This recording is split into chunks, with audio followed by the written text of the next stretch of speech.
बिस्मिल्लाहिर्रहमानिर्रहीम। अस्सलामुअलैकुम। Welcome to the Knowledge Academy of Mathematics. The Knowledge Academy of Mathematics में linear algebra का ये थर्ड लेक्चर है। इस लेक्चर के अंदर हमने मैट्रिक्स के ऊपर ऑपरेशन डिफाइन करना है। मैट्रिक्स को हमने मल्टीप्लाई करना है मैट्रिक्स के साथ, यानी multiplication of matrix with matrix हमने पढ़नी है। और जो सबसे ज़्यादा पूछा जाने वाला सवाल वो आज हम करेंगे कि इसका यूज़ कहाँ है, कि यानी मल्टीप्लिकेशन ऑफ मैट्रिक्स का क्या डेली लाइफ में कोई यूज़ भी है या नहीं है, आज वो हमने पढ़ना है। ओके, यानी हमने आज के लेक्चर में दो चीज़ें पढ़नी है। एक तो मल्टीप्लिकेशन ऑफ मैट्रिक्स सीखना है कि कोई से दो मैट्रिक्स को मल्टीप्लाई कब करते हैं और क्या कंडीशन होती है कि दो मैट्रिक्स को मल्टीप्लाई किया जा सके। और सेकंड नंबर पे हमने ये देखना है कि जो सबसे ज़्यादा मैंने कहा है कि पूछा जाने वाला सवाल मैथ टीचर से कि इसका यूज़ कहाँ है डेली लाइफ में, तो आज मैं आपको इसका यूज़ बताऊंगा कि मल्टीप्लिकेशन ऑफ मैट्रिक्स का डेली लाइफ में कहाँ यूज़ है। ओके, इससे पहले अगर आपने मेरा चैनल सब्सक्राइब नहीं किया तो चैनल को सब्सक्राइब कीजिए, बेल आइकन को प्रेस कीजिए ताकि आने वाले वीडियोज़ आपको बआसानी मिलती रहे। आइए चलते हैं मल्टीप्लिकेशन ऑफ मैट्रिक्स की जानिब। याद रखें कि अगर मेरे पास 2 आर मोर देन 2 मैट्रिक्स होंगे, 2 आर मोर देन 2 मैट्रिक्स, उसको मल्टीप्लाई कर सकते हैं। कब करते हैं, हमने क्या करना है, मल्टीप्लिकेशन ऑफ जब मैट्रिक्स करनी है तो जो फर्स्ट कॉलम होगा उस फर्स्ट मैट्रिक्स होगा, उस फर्स्ट मैट्रिक्स के अंदर नंबर ऑफ कॉलम्स देखने हैं। फर्स्ट मैट्रिक्स के अंदर हमने क्या देखने हैं, नंबर ऑफ कॉलम्स। और सेकंड मैट्रिक्स के अंदर नंबर ऑफ रोज। अगर फर्स्ट मैट्रिक्स के अंदर number of columns second matrix के अंदर नंबर ऑफ रोज के इक्वल आ जाए तो वो क्या हो सकते हैं, तो वो मल्टीप्लाई हो सकते हैं मैट्रिक्स। तो वो क्या हो सकते हैं, मल्टीप्लाई हो सकते हैं मैट्रिक्स। ओके, अगर ऐसी कोई कंडीशन सेटिस्फाई ना हो तो वो मल्टीप्लिकेशन हम नहीं कर सकते। ओके, यानी फर्स्ट चीज़ जो क्या है, फर्स्ट चीज़ ये है कि हमने 2 आर मोर देन 2 मैट्रिक्स को हम मल्टीप्लाई कर सकते हैं। मल्टीप्लाई करने के लिए हमने ये देखना है कि जो फर्स्ट मैट्रिक्स है इसके अंदर नंबर ऑफ कॉलम और सेकंड मैट्रिक्स है इसके अंदर नंबर ऑफ रोज दोनों इक्वल आएंगी, तो हम मल्टीप्लाई करते हैं। आइए देखते हैं एक एग्जाम्पल। एक पहले इसकी डेफिनेशन देखनी है। डेफिनेशन क्या है, let A is equal to A I J is an M cross N matrix. Okay, A कोई भी एक मैट्रिक्स है उसका ऑर्डर एम क्रॉस एन है, और बी एक ऑर्डर है उसका बी एक मैट्रिक्स है उसका ऑर्डर एन क्रॉस पी है। ओके, तो हम इसके प्रोडक्ट का ऑर्डर देखिए, इसके number of column A matrix के बी मैट्रिक्स के नंबर ऑफ रोज के इक्वल हैं, तो नंबर ऑफ कॉलम्स और नंबर ऑफ रोज कैंसिल हो जाएंगी। तो क्या बनेगा, तो जो प्रोडक्ट ऑफ मैट्रिक्स होगा, प्रोडक्ट ऑफ मैट्रिक्स का जो ऑर्डर होगा वो जो फर्स्ट मैट्रिक्स है, फर्स्ट मैट्रिक्स की नंबर ऑफ रोज और सेकंड मैट्रिक्स की नंबर ऑफ कॉलम्स के इक्वल आएगा। फर्स्ट मैट्रिक्स की नंबर ऑफ रोज और सेकंड मैट्रिक्स के नंबर ऑफ कॉलम्स के इक्वल आएगा। यानी जो हमारे पास product of matrix A B बनता है, ए बी एक ऐसा मैट्रिक्स है जिसकी एंट्रीज मैंने सी का एक नाम दे दिया आई जे, और इसका ऑर्डर होगा एम क्रॉस पी। उसका ऑर्डर क्या होगा, एम क्रॉस पी। यानी मल्टीप्लिकेशन ऑफ मैट्रिक्स के अंदर हमने ये देखना है कि जो फर्स्ट मैट्रिक्स है उस फर्स्ट मैट्रिक्स के अंदर नंबर ऑफ कॉलम्स और सेकंड मैट्रिक्स के अंदर नंबर ऑफ रोज के इक्वल आएंगी। और जो प्रोडक्ट ऑफ मैट्रिक्स है, प्रोडक्ट ऑफ मैट्रिक्स के अंदर क्या बनता है, प्रोडक्ट ऑफ मैट्रिक्स के अंदर जो फर्स्ट मैट्रिक्स है इसके अंदर नंबर ऑफ रोज और सेकंड मैट्रिक्स के अंदर number of columns equal, number of rows और नंबर ऑफ सेकंड मैट्रिक्स का नंबर ऑफ कॉलम, उसका प्रोडक्ट उसका जो ऑर्डर है जो प्रोडक्ट ऑफ ऑर्डर के इक्वल आएगा। ओके, लेट से मैंने कहा है कि सी आई जे की एंट्रीज है, सी आई जे की एंट्री है समीशन के is equal to 1 to n A I K is equal B के जे। ओके, ए आई के बी के जे, तो यहां से बनेगा A I one B one J plus A I two B two J plus A I three B three J, और इसी तरह ये चलता रहेगा A I N B N J तक, A I N B N J तक। Okay, ये हमारे पास थी मल्टीप्लिकेशन ऑफ मैट्रिक्स। ये क्या थी, मल्टीप्लिकेशन ऑफ मैट्रिक्स। अब हम ये पढ़ते हैं कि ये वाली मैट्रिक्स, ये वाली कहाँ से बनी, ये कैसे बनी, ये कैसे बनी, ये हम देखते हैं। अभी आपको एक एग्जाम्पल के अंदर बड़ी अच्छी तरह क्लियर हो जाएगा। मेरे पास दो मैट्रिक्स हैं बेटा, देखें। पहला मैट्रिक्स ए है, -1 3 4 -2 5 एंड 0, ये फर्स्ट मैट्रिक्स है। इसके अंदर नंबर ऑफ रोज बेटा कितनी है 3, नंबर ऑफ कॉलम्स आर 2, तो इसका आर्डर होगा 3 क्रॉस 2, इसका आर्डर कितना होगा 3 क्रॉस 2। ये एक बी मैट्रिक्स है -3 2 -4 1, इसके अंदर नंबर ऑफ रोज कितनी है 2, नंबर ऑफ कॉलम्स बेटा 2, तो इसका आर्डर है 2/2। तो देखें पहले के अंदर नंबर ऑफ कॉलम और सेकंड मैट्रिक्स का नंबर ऑफ रोज क्या दोनों इक्वल हैं, यानी ये नंबर ऑफ कॉलम और ये नंबर ऑफ रोज दोनों इक्वल है ना। जब ये दोनों इक्वल है तो हम इसको मल्टीप्लाई कर सकते हैं। तो ए बी का आर्डर बेटा क्या होगा, जो प्रोडक्ट करने के बाद हासिल होगा हमें, वो 3 क्रॉस 2 होगा। मतलब इसके अंदर 3 रोज होंगी और 2 कॉलम्स होंगे, 3 रोज होंगी और 2 कॉलम्स होंगे। देखें ए बी, ए मैट्रिक्स ये लिख लिया मैंने -1 3 4 -2 5 एंड 0, बी मैट्रिक्स ये लिख लिया -3 2 -4 एंड 1। तो मैं इसको मल्टीप्लाई करूंगा बेटा, 3 क्रॉस 2 का मैट्रिक्स बनेगा C11 C12 C21 C22 C31 C32। अब C11 से क्या मुराद है, C11 से मुराद ये फर्स्ट मैट्रिक्स है, इसकी फर्स्ट रो, फर्स्ट मैट्रिक्स की फर्स्ट रो। और ये 1 से क्या मुराद है, सेकंड मैट्रिक्स का फर्स्ट कॉलम, सेकंड मैट्रिक्स का फर्स्ट कॉलम, यानी C11 से क्या मुराद है, 1 से मुराद फर्स्ट मैट्रिक्स, इसकी फर्स्ट रो, इसके मुराद सेकंड मैट्रिक्स, इसका सेकंड मैट्रिक्स का फर्स्ट कॉलम। तो -1 को बेटा -3 से मल्टीप्लाई किया, प्लस 3 को हमने किससे मल्टीप्लाई किया, -4 से, minus minus plus 3 -12, 3 -12 is equal to -9। देखें C12 से क्या मुराद है, 1 से क्या मुराद है, फर्स्ट मैट्रिक्स की कौन सी रो, फर्स्ट रो। और इस 2 से क्या मुराद है, 2 से मुराद सेकंड मैट्रिक्स, इसका कॉलम कौन सा है, सेकंड, इसका कॉलम कौन सा है, सेकंड। यानी फर्स्ट मैट्रिक्स की फर्स्ट रो और सेकंड मैट्रिक्स का सेकंड कॉलम C12। तो फर्स्ट मैट्रिक्स की फर्स्ट रो बेटा क्या है, -1 एंड 3, और इसका कॉलम क्या है, 2 एंड 1। तो -1 को हम मल्टीप्लाई करेंगे 2 से, प्लस 3 को हम मल्टीप्लाई करेंगे 1 से। -1 को 2 से मल्टीप्लाई किया -2, 3 को 1 से मल्टीप्लाई किया 3, -2 + 3 = 1, -2 + 3 = 1। इसी तरह बेटा C21 क्या है, फर्स्ट मैट्रिक्स की सेकंड रो और सेकंड मैट्रिक्स का फर्स्ट कॉलम। तो सेकंड रो क्या है बेटा 4 -2, और फर्स्ट कॉलम क्या है -3 4। 4 को हमने मल्टीप्लाई किया -3 से, -2 को हमने मल्टीप्लाई किया -4 से, 4 को -3 से मल्टीप्लाई किया -12, माइनस प्लस 2 को 4 से मल्टीप्लाई किया 8, -12 + 8 = -4। इसी तरह C22, तो इसका मतलब सेकंड रो और सेकंड कॉलम, फर्स्ट मैट्रिक्स की सेकंड रो, सेकंड मैट्रिक्स का सेकंड कॉलम। 4 -2 2 एंड 1, 4 को हम मल्टीप्लाई करेंगे 2 से, -2 को 1 से मल्टीप्लाई किया तो क्या बनेगा बेटा 6। इसी तरह हमने C31 और C32 फाइंड आउट करना है। C31 कैसे फाइंड आउट होगा कि जो फर्स्ट मैट्रिक्स है इसकी थर्ड रो और सेकंड मैट्रिक्स का फर्स्ट कॉलम। तो इसकी थर्ड रो क्या है बेटा 5 एंड 0, इसका फर्स्ट कॉलम क्या है -3 एंड 4।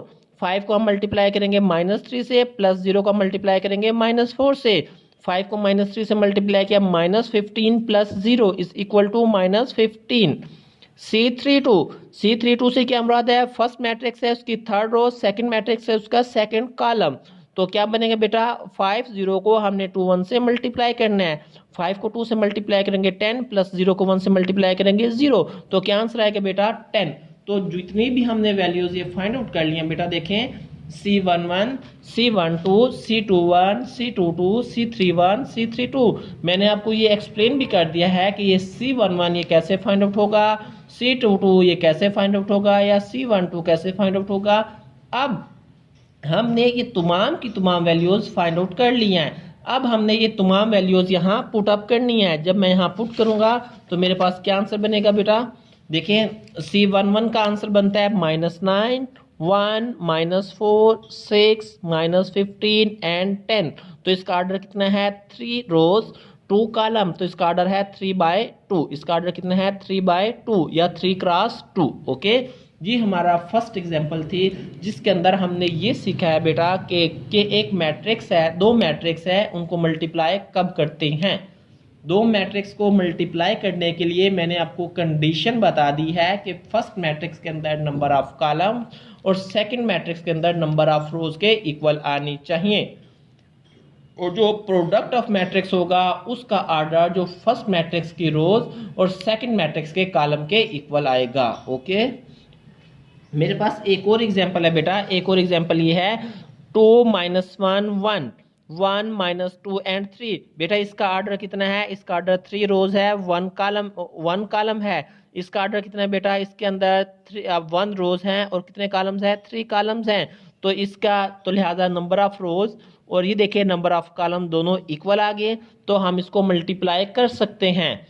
अब हमने इसको मल्टीप्लाई तो कर सकते हैं, लेकिन जो इसका आर्डर होगा, जो प्रोडक्ट का आर्डर होगा वो क्या होगा। मैंने आपको बताया जो फर्स्ट प्रोडक्ट के आर्डर में वो रोज फर्स्ट मैट्रिक्स की रोज और सेकंड मैट्रिक्स के कॉलम्स आएंगे, मतलब 3/3।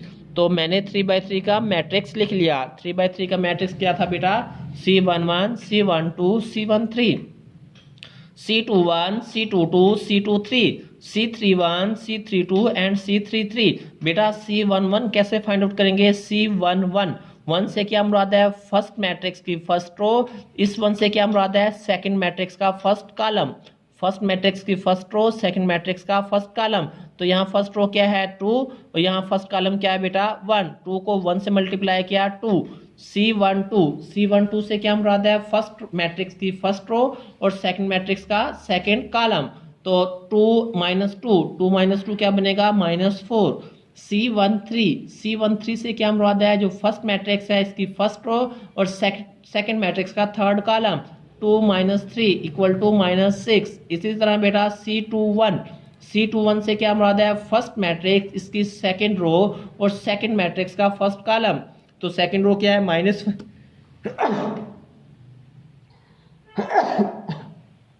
अल्हम्दुलिल्लाह। C21 से क्या मुराद है बेटा, उनके फर्स्ट मैट्रिक्स का सेकंड रो और सेकंड मैट्रिक्स की फर्स्ट कॉलम। तो ये क्या बनेगा -1 1 -1 क्या बनेगा -1। C22 मतलब second row second column, second row क्या है -2 और -1, तो -2 - 1 क्या बनेगा 2। इसी तरह C31 क्या होगा बेटा, फर्स्ट मैट्रिक्स की थर्ड रो और सेकंड मैट्रिक्स का फर्स्ट कॉलम। थर्ड रो क्या है बेटा 1 और फर्स्ट कॉलम क्या है 1 1 1 जा 1। ओके, C32 से क्या मुराद है, फर्स्ट मैट्रिक्स की थर्ड रो सेकंड मैट्रिक्स का सेकंड कॉलम। 1 एंड -2, 1 को -2 से मल्टीप्लाई करेंगे बेटा -2। और C33 से क्या मुराद है, फर्स्ट मैट्रिक्स का थर्ड रो और सेकंड मैट्रिक्स की थर्ड कॉलम। तो 1 - 3 क्या बनेगा -3।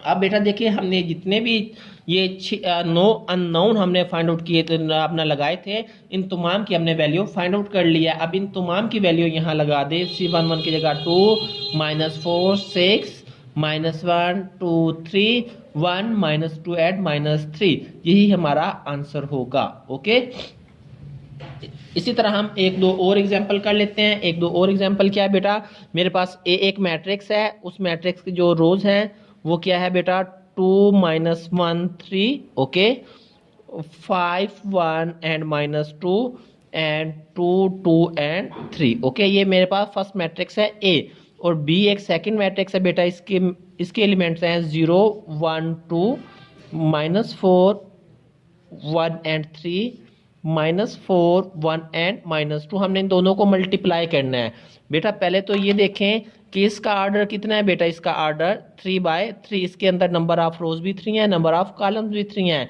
इसका आर्डर बेटा कितना है, इसके अंदर भी नंबर ऑफ रोज 3 है, नंबर ऑफ कॉलम्स 3 है।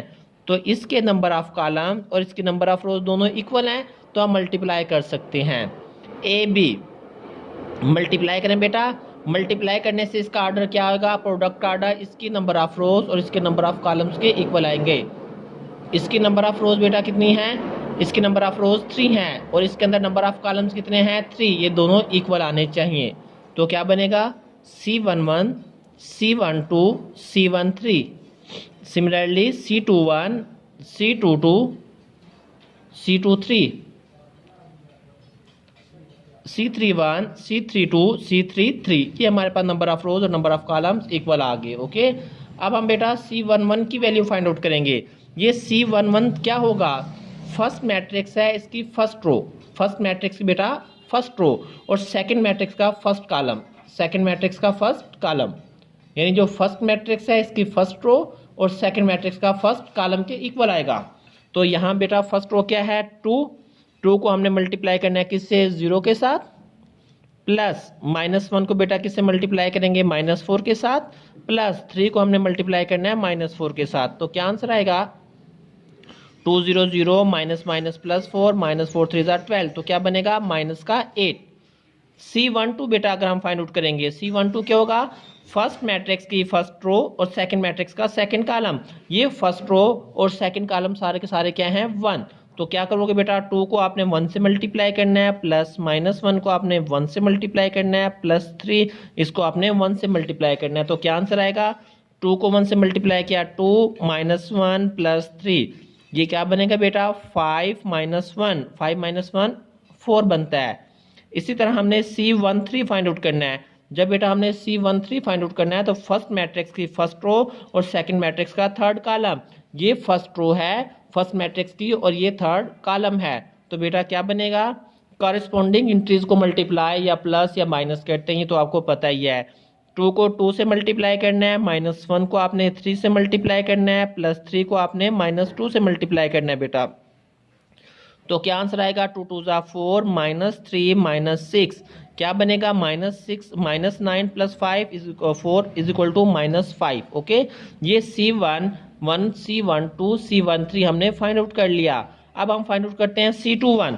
C21 कैसे फाइंड आउट होगा बेटा, फर्स्ट मैट्रिक्स की सेकंड रो और सेकंड मैट्रिक्स का फर्स्ट कॉलम, ये बेटा सेकंड रो है 5 1 -2 और ये फर्स्ट कॉलम में 0 -4 -4। तो क्या बनेगा 5 को आपने 0 से मल्टीप्लाई करना है, +1 को आपने -4 से मल्टीप्लाई करना है, प्लस -2 को आपने -4 से मल्टीप्लाई करना है। तो क्या आंसर आएगा 5 0 0 -4 प्लस 8, तो क्या बनता है ये 4 बनता है। ओके, अब आपने C22 फाइंड आउट करना है, यानी सेकंड रो और सेकंड कॉलम्स को मल्टीप्लाई करना है। सेकंड रो क्या है 5 1 -2, सेकंड कॉलम क्या है 1 1 एंड 1, मतलब आपने 5 को 1 से मल्टीप्लाई करना है, +1 को आपने 1 से मल्टीप्लाई करना है, -2 को आपने 1 से मल्टीप्लाई करना है। क्या आंसर आएगा 5 + 1 -2, तो ये क्या बनता है 4। इसी तरह बेटा आपने C23 फाइंड आउट करना है। C23 क्या होगा, सेकंड रो और थर्ड कॉलम। सेकंड रो तो हमें पता है 5 1 -2 और थर्ड कॉलम क्या है 2 3 -2। तो क्या बनेगा बेटा 5 को आपने 2 से मल्टीप्लाई करना है, +1 को आपने 3 से मल्टीप्लाई करना है, प्लस -2 को आपने -2 से मल्टीप्लाई करना है। क्या आंसर आता है 5 2 10 + 3 + 4, ये क्या बनेगा 10 + 3 13 + 4 17। ओके, हमने देखें C11 C12 C13 find out कर लिया, C21 C22 C23 भी फाइंड आउट कर लिया। अब C31 फाइंड आउट करेंगे बेटा। C31 कैसे फाइंड आउट होगा, C31 के लिए बेटा क्या होगा, फर्स्ट मैट्रिक्स की थर्ड रो और सेकंड मैट्रिक्स का फर्स्ट कॉलम। थर्ड रो क्या है बेटा 2 2 एंड 3, फर्स्ट कॉलम क्या है 0 -4 -4, तो मल्टीप्लाई करें। 2 को आपने मल्टीप्लाई करना है 0 से, +2 को आपने मल्टीप्लाई करना है -4 से, +3 को आपने मल्टीप्लाई करना है -4 से। क्या आंसर आएगा 0 -8 -12 इज इक्वल टू -20। ओके, इसी तरह C32 क्या होगा, third row second column.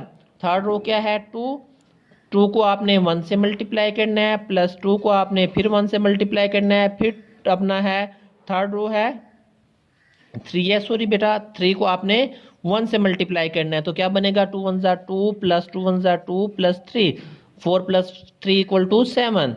Third row and third column, ये क्या बनता है बेटा C33, ये क्या बनेगा 2 को आपने 2 से मल्टीप्लाई करना है, +2 को आपने 3 से, +3 को बेटा आपने -2 से मल्टीप्लाई करना है। 2 2 4 + 2 3 6 -6, क्या आंसर बनता है 4। अब देखें, अब हमने ये 9 की 9 वेरिएबल्स फाइंड आउट कर लिए हैं। अब जब ये 9 वेरिएबल फाइंड आउट कर लिए, अब हमने इसकी वैल्यू को पुट अप करना है। तो ए बी किस चीज़ के इक्वल आएगा बेटा C11 की वैल्यू क्या हमने फाइंड आउट की है -8, C12 की वैल्यू हमने फाइंड आउट की है 4, C13 13 की वैल्यू हमने फाइंड आउट किया है -5। इसी तरह 21 की वैल्यू 4, 22 की वैल्यू 4, इसकी वैल्यू 17। ओके, C31 की वैल्यू बेटा क्या फाइंड आउट की हमने -20। C32 की वैल्यू हमने फाइंड आउट की है 7। C33 की वैल्यू हमने फाइंड आउट की है 4। तो इसका बेटा ऑर्डर देखें 3/3 है। इसका ऑर्डर कितना है 3/3। Okay, hope you got idea. अगर अभी भी आपको इसके बारे में कोई कंफ्यूजन है तो आप कमेंट्स में पूछ सकते हैं। और आपको मैं बार बार कहता हूं कि अगर आपको नोट्स चाहिए है तो आप नोट्स मुझसे बाय ईमेल मंगवा सकते हैं। और इसके साथ साथ जो मैं बुक फॉलो कर रहा हूं वो एलिमेंट्री लीनियर अलजेब्रा एडिशन 8 है। ओके, और आज का जो सबसे इम्पोर्टेंट टॉपिक है बेटा, जो आज का सबसे इम्पोर्टेंट टॉपिक है वो जो हमने करना है वो ये है कि हमने यूज़ पढ़ना है कि हर कोई यूज़ पूछता है कि मल्टीप्लिकेशन ऑफ मैट्रिक्स का यूज़ कहाँ है डेली लाइफ में, हम क्यों ये मल्टीप्लिकेशन ऑफ मैट्रिक्स पढ़ रहे हैं। तो इसके लिए मैं आपको एक एग्जांपल से समझाता हूँ कि हमारे पास एक फुटबॉल या एक क्रिकेट स्टेडियम है। हमारे पास क्या है, क्रिकेट स्टेडियम और आप फुटबॉल स्टेडियम। हमारे पास एक क्रिकेट स्टेडियम है या फिर एक फुटबॉल स्टेडियम है। उस क्रिकेट स्टेडियम या जो फुटबॉल जो भी स्टेडियम है उसके अंदर 3 तरह के कंसेशन एरियाज हैं। मतलब उसके अंदर 3 तरह के अपना पोल्स बने हुए हैं। ठीक है, कितने कंसेशन एरिया हैं 3 कंसेशन एरिया। उसके अंदर कितने कंसेशन एरियाज है बेटा 3 कंसेशन एरियाज हैं। और उन तीनों कंसेशन एरियाज के अंदर जब वो 3 कंसेशन एरियाज हैं तो उन एरियाज में 3 आइटम्स है वो सबसे ज़्यादा सेल आउट होती हैं। 3 आइटम्स क्या होती हैं सबसे ज़्यादा सेल आउट होती हैं। मतलब एक क्रिकेट एक कोई भी स्टेडियम है, उस स्टेडियम के अंदर 3 क्या है 3 कंसेशन एरियाज हैं। ठीक है, कोई भी एरिया हो सकता है, north area north concession area हो सकता है, साउथ हो सकता है या वेस्ट हो सकता है, जो भी स्टैंड्स हैं उसके अंदर कितनी आइटम सेल आउट होती हैं। जो ज्यादा आइटम जो सेल आउट होते हैं, जो सबसे ज्यादा वो 3 आइटम सेल आउट होती हैं। वो 3 आइटम सेल आउट होती हैं। मैं उसका नाम लिख लेता हूं कि 3 जो एरियाज हैं वो 3 एरियाज मेरे पास, एक तो होता है नॉर्थ स्टैंड है। ठीक है, एक क्या है नॉर्थ स्टैंड है, एक मैं कह लेता हूं ईस्ट स्टैंड है, एक क्या है ईस्ट स्टैंड है, और एक को मैं कह लेता हूं कि वो वेस्ट स्टैंड है, एक क्या है वेस्ट स्टैंड है। और जो 3 आइटम्स जो सेल आउट होती हैं वो मैं पहली आइटम ये है मेरे पास क्या है भला टी है या कॉफ़ी है। सेकंड नंबर पे कोल्ड ड्रिंक है। ठीक है, क्या है कोल्ड ड्रिंक है। और थर्ड नंबर पे जो उस पर होती है वो मैं कहता हूँ कि निम्को वगैरह है कोई भी। ठीक है, ये 3 आइटम जो ज़्यादा सेल आउट होती हैं। ओके, स्टेडियम है, स्टेडियम के अंदर 3 कंसेशन एरियाज हैं। कंसेशन एरियाज को मैंने नाम दे लिया नॉर्थ स्टैंड है, ईस्ट स्टैंड है और वेस्ट स्टैंड है। और जो तीनों जो उसके अंदर 3 आइटम सबसे ज़्यादा सेल आउट होती हैं वो कौन कौन सी है, टी है, कोल्ड ड्रिंक है, निम्को है। मैं ये कह लेता हूँ कि जो टी की अपना है टी, अब इसको हमने इसको एक मैट्रिक्स फॉर्म में कैसे लिखना है। हमने इसको मैट्रिक्स फॉर्म में ऐसे लिख लेते हैं बेटा कि हमारे पास देखें ये एक मैट्रिक्स हमने बना लिया। ये मेरे पास है वो नॉर्थ स्टैंड है, कौन सा स्टैंड है नॉर्थ स्टैंड है। ये मेरे पास है ईस्ट स्टैंड है और ये मेरे पास है वेस्ट स्टैंड है। ओके, ये क्या है नॉर्थ स्टैंड, ईस्ट स्टैंड और वेस्ट स्टैंड। यहाँ पे मेरे पास ये मेरे पास टी है, ये मेरे पास कोल्ड ड्रिंक है और ये मेरे पास क्या है बेटा निम्को है। ये मेरे पास क्या है निम्को है। ओके, मेरे पास क्या है बेटा एक नॉर्थ, ईस्ट और वेस्ट। ओके, अब यहाँ पे मैंने ले लिया है, यहाँ पे मैंने ये लिख लिए हैं क्वांटिटीज और यहाँ पे बेटा मैंने ले लेनी है अपना। अब ये देखे कि ये जो नॉर्थ स्टैंड के अंदर टी है, नॉर्थ स्टैंड के अंदर टी क्वांटिटी वो 100 क्वांटिटी सेल आउट होती है। ईस्ट स्टैंड के अंदर 80 क्वांटिटी सेल आउट होती है, 80 कप मतलब। और वेस्ट स्टैंड के अंदर 70 कप सेल आउट होते हैं। ओके, मतलब क्या है नॉर्थ स्टैंड के अंदर बेटा क्या है 100 कप सेल आउट होते हैं, ईस्ट स्टैंड के अंदर 80 कप टी सेल आउट होते हैं, वेस्ट स्टैंड के अंदर 70 कप सेल आउट होते हैं। इसी तरह कोल्ड ड्रिंक की बात मैं करता हूं, जो नॉर्थ स्टैंड है उसके अंदर 80 कोल्ड ड्रिंक सेल आउट होती हैं, इसके अंदर 90 कोल्ड ड्रिंक सेल आउट होती हैं और इसके अंदर बेटा जो होती है वो 100 कोल्ड ड्रिंक सेल आउट होती हैं। ओके, अब मैं जब निम्को की बात करता हूँ, निम्को बेटा इसके अंदर होती है 40 निम्को सेल आउट होगी, इसके अंदर 50 निम्को सेल आउट होगी और इसके अंदर 60 निम्को सेल आउट होगी। ओके, मैंने यहाँ क्वांटिटी लिख ली। अब जो मैंने बताया था जो टी है, क्या बेटा, टी की जो प्राइस है बेटा, टी की प्राइस मैं कह लेता हूँ कि मेरे पास 10 रुपीज़ है। टी की प्राइस बेटा कितनी है, 10 रुपीज़। जो मैं कहता हूँ कि जो कोल्ड ड्रिंक है, सेकंड नंबर पे क्या आती है, कोल्ड ड्रिंक। कोल्ड ड्रिंक की प्राइस मैं कह लेता हूँ बेटा, उसकी प्राइस भी कितनी है, उसकी प्राइस है 15 रुपीज़। उसकी प्राइस कितनी है, 15 रुपीज़। जो आगे आती है निम्को, निम्को की प्राइस मैं कह लेता हूँ कि उसकी प्राइस है 20 रुपीज़ पर पैकेट। ओके, देखें मैंने क्या आपको एग्जांपल दी है कि मेरे पास क्या था, एक स्टेडियम था, स्टेडियम के अंदर 3 कंसेशन एरियाज थे। वो 3 कंसेशन एरियाज को मैंने नाम दिया नॉर्थ स्टैंड, ईस्ट स्टैंड और वेस्ट स्टैंड। और इन तीन कंसेशन एरियाज के अंदर 3 चीज़ें सेल आउट होती हैं, कोल्ड ड्रिंक, टी और निम्को। मैंने उनकी कीमत भी बता दी है। कोल्ड ड्रिंक के अपना टी की कीमत 10 रुपीज़ है, कोल्ड ड्रिंक की कीमत 15 रुपीज़ है और जो अपना निम्को की कीमत है 20 रुपीज़ है। अब मैंने सेल्स फाइंड आउट करनी है। क्या फाइंड आउट करनी है बेटा, sales, total sales north stand. जो नॉर्थ स्टैंड की टोटल सेल है वो कितनी है, मतलब उसके अंदर निम्को कितने रुपए की बिकी है हमारे पास, और उसके अलावा कोल्ड ड्रिंक कितने रुपए की सेल आउट हुई है, निम्को कितने रुपए की सेल आउट हुई है और टी कितने रुपए की सेल आउट हुई है, हमने वो फाइंड आउट करनी है। बेटा देखें, हमने जब वो फाइंड आउट करनी है तो देखो मैं क्या करता हूँ, ये इसका आर्डर कितना है मैट्रिक्स का, 3x3। इसका आर्डर कितना है बेटा, इसका आर्डर हमारे पास है मैट्रिक्स का आर्डर, इसके अंदर नंबर ऑफ रोज कितनी है, नंबर ऑफ रोज तो 3 है, नंबर ऑफ कॉलम्स कितने हैं बेटा, 1 है। तो इसके अंदर नंबर ऑफ कॉलम और इसके अंदर नंबर ऑफ रोज दोनों इक्वल हैं, तो हम इसको मल्टीप्लाई कर सकते हैं और जो प्रोडक्ट आएगा वो प्रोडक्ट क्या आएगा बेटा, वो प्रोडक्ट आएगा 3x1, यानी उसके अंदर 3 रोज होंगी, उसके अंदर 1 कॉलम्स होगा। मतलब जो प्रोडक्ट आएगा वो ऐसे आएगा, 3 रोज होंगी, C1 C2 C3, कॉलम सिर्फ एक है, C11 C12 C13 C31। Okay, ये हमने उसके अंदर फाइंड आउट करना है। ओके, C11 से क्या मुराद है, जो फर्स्ट मैट्रिक्स है इसकी फर्स्ट रो और सेकंड मैट्रिक्स का फर्स्ट कॉलम। C21 से क्या मुराद है, जो फर्स्ट मैट्रिक्स है इसकी सेकंड रो सेकंड मैट्रिक्स का फर्स्ट कॉलम। C31 से क्या मुराद है, जो फर्स्ट मैट्रिक्स है उसकी थर्ड रो और सेकंड मैट्रिक्स है उसका फर्स्ट कॉलम। बेटा देखो, जब नॉर्थ स्टैंड के अंदर हमने सेल फाइंड आउट करनी है, नॉर्थ स्टैंड के अंदर टी की वैल्यू कितनी है, टी कितनी क्वांटिटी में बिकी, 100 और टी की प्राइस कितनी है, 10। कोल्ड ड्रिंक कितनी क्वांटिटी में बिकी बेटा, 80, उसकी प्राइस कितनी है, 15 प्लस, और निम्को कितनी क्वांटिटी में बिकी, 40, इसकी प्राइस कितनी है, 20।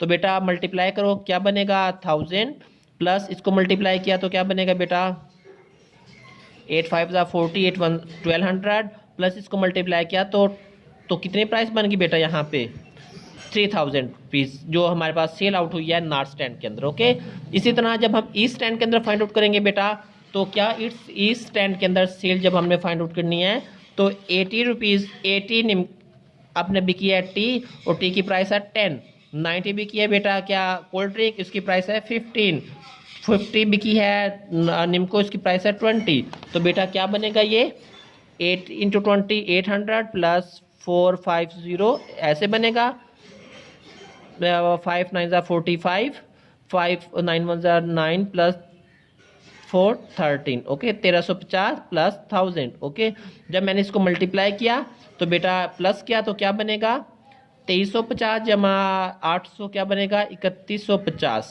3150 रुपीज़ की ईस्ट स्टैंड के अंदर प्राइस हुई है। ओके, इसी तरह जब बेटा मैं वेस्ट के अंदर फाइंड आउट करूंगा, वेस्ट स्टैंड के अंदर कितनी फाइंड आउट हुई है, वेस्ट स्टैंड के अंदर बेटा टी थी 70, उसकी प्राइस है 100 और 10, कोल्ड ड्रिंक है 100, उसकी प्राइस है 15 प्लस निम्को है 60, इसकी प्राइस है 20। तो 700 प्लस 1500 प्लस 1200 तो क्या बनेगा, 3400 रुपीज़। ठीक है, तो सबसे ज़्यादा सेल आउट क्या हुई है, वेस्ट स्टैंड के अंदर। ओके, तो इसी तरह बिल्कुल सेम ये था कि C11 C21 C31, C11 से क्या मुराद है, फर्स्ट मैट्रिक्स की फर्स्ट रो, ये फर्स्ट मैट्रिक्स की फर्स्ट रो, सेकंड मैट्रिक्स का फर्स्ट कॉलम, मतलब मैंने नॉर्थ स्टैंड के अंदर जितनी भी सेल आउट है वो फाइंड आउट की है। ओके, C21 से क्या मुराद है, फर्स्ट मैट्रिक्स की सेकंड रो, फर्स्ट मैट्रिक्स बेटा सेकंड रो, सेकंड मैट्रिक्स का फर्स्ट कॉलम, तो मतलब मैंने ईस्ट 10 के अंदर जितने भी सेल आउट हुई है वो फाइंड आउट की है। C31 से क्या मुराद है बेटा, फर्स्ट मैट्रिक्स, ये फर्स्ट रो और ये थर्ड रो और फर्स्ट कॉलम, तो ना वेस्ट 10 के अंदर जितनी भी सेल आउट हुई है मैंने वो फाइंड आउट की है। ठीक है, अगर मैं इसको मैट्रिक्स फॉर्म में लिखना चाहता हूँ बेटा क्या बनेगा, 3000 315,000 3400। ये हमने मल्टीप्लिकेशन ऑफ मैट्रिक्स को, हमने क्या किया, मल्टीप्लिकेशन ऑफ मैट्रिक्स को डेली लाइफ में यूज सीखा है। ओके, उम्मीद करता हूँ कि आपको ये लेक्चर समझ आया होगा। अगर लेक्चर समझ आया तो वीडियो को लाइक कीजिए, शेयर कीजिए और अपना बहुत बहुत ख्याल रखिएगा। इसके साथ इजाज़त दीजिए अनीश शरीफ को। अल्लाह हाफिज़।